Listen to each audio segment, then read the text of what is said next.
Government will play the Sri role of the mediator. T.K.S. We will Elongo. support the bill. Thank you very much. Thank you, Chairman Sir, for having allowed me to speak on the Land Acquisition, Rehabilitation and Resettlement Bill, which has seen the light of the day after various changes. I am happy to say that many of the recommendations made by the DMK party was accepted by the Honorable Minister, and I am thankful to the Honorable Minister. Sir, the framers of the Constitution of India regarded right to property as a fundamental right. Earlier in the Constitution of India, this right to property was incorporated in Article 19(1)(f) of the Constitution, which is the fundamental right. Right to property is a fundamental right.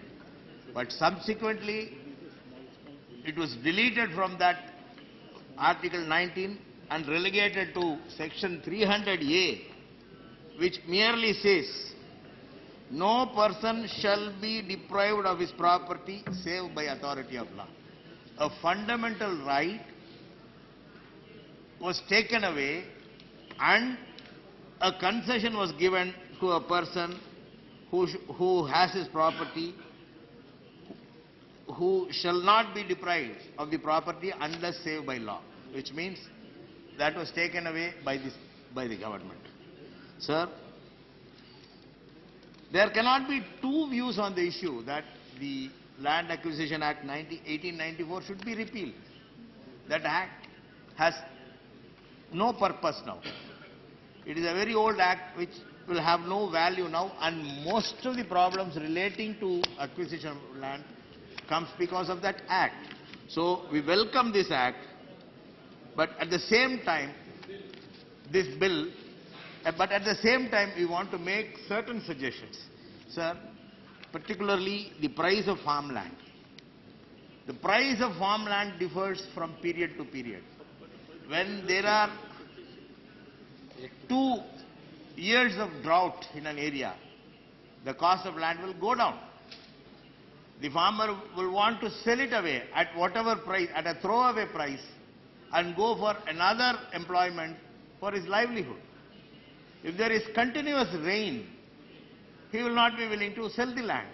So, the price of farmland varies depending on the climatic conditions of a certain place. So the government should protect that interest of the farmers. That should be the main aim of the government. Sir, I want to read point number 12 from the Statement of Objects and Reasons. Sir, it says, in districts where net sown area is less than 50% of total geographical area, no more than 10% of the net sown area of the district will be acquired. Sir, this should be deleted. If in a district the net sown area is less than 50%, there should not be any acquisition in that district, because our population is growing. We need employment, but we need food also. What is the use if we earn more but we don't have enough food? So the government should fix that in every district, the sown area should not be less than 50% of the geographical area of that district. We have such a system with regard to forests. There should be a 33% forest cover in this country. So we should have such a stipulation that there shall be 50% of arable land in this country that should be divided in all the 600 odd districts of this country. So, if the land sown area of a district is less than 50%, there should not be any acquisition from that district. That the government should keep it in mind, which will help the people there. Sir, the government of Tamil Nadu and our leadership, when our leader Dr. Kalaignar Karunanidhi was the chief minister, we had enacted the Tamil Nadu Acquisition of Land for Industrial Purposes Act 1997, wherein that the provisions in it recognizes the legitimate right of the landowner and the need for consent and consensus in matters touching upon economic development. This act further provided for the use of land only for the purpose for which it was acquired and not for any other purpose. Impoverishing individual landowners in the guise of economic development was discountenanced by this legislation. I am reading this because of the another point number 19 in the objects and reasons. You have stated that land that is not used within 10 years in accordance with the purposes for which it was acquired shall be transferred to the state government's land bank. Upon every transfer of land without development, 20% of the appreciated land value shall be shared with the original landowners. Sir, this should not be there, sir. Even after 10 years, if Mr. Jairam Rameshji, Honorable Minister, I think so you must take permission from the chair. I think so you should not directly intervene to the member. This point has come Let us you ask from the chair. I want to clarify. And that if you we're yield, carrying then out only an you can amendment get on this matter. opportunity. so further, there are certain state acts, like in Tamil Nadu, we have this Panchami Land Act, lands given to the scheduled castes in our state. They innocently or ignorantly, they sell their land to others. This land is not saleable. So this land should not be acquired for any other purpose. It should be left to the scheduled caste to whom the land was given by the government. So these things should be covered by this act. Sir, then I come to section 98(1) and 98(2), sir.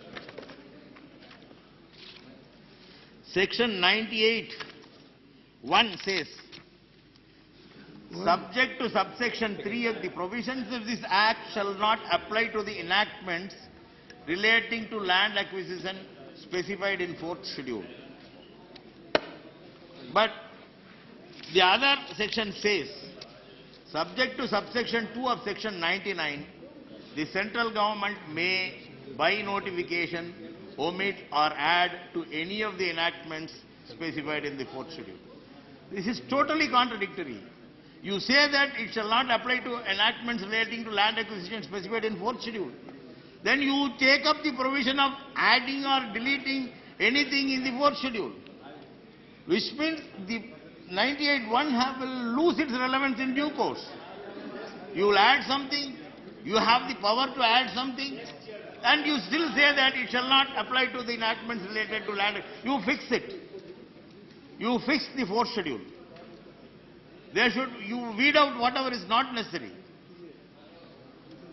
Otherwise, it contradicts, 98(2) contradicts 98(1).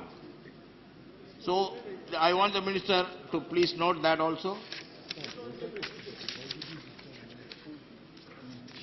There is one more thing. In section 7, you talk about a committee, I didn't see, madam. expert group, consisting of people from various sections, and it shall consist of 2 non-official social scientists. You have not clarified, you have not defined a social scientist. Whether a social scientist will be from elsewhere, from some other state, from some other district, whether he will know what is happening in a particular district where the government is going for land acquisition. So the person who sits in the committee should have some knowledge about the area in which land is acquired. So you should define that.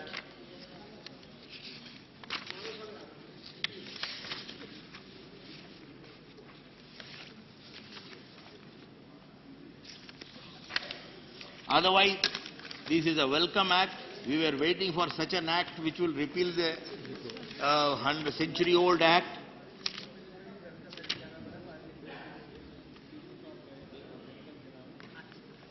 With these words, I support the bill. Thank you, sir.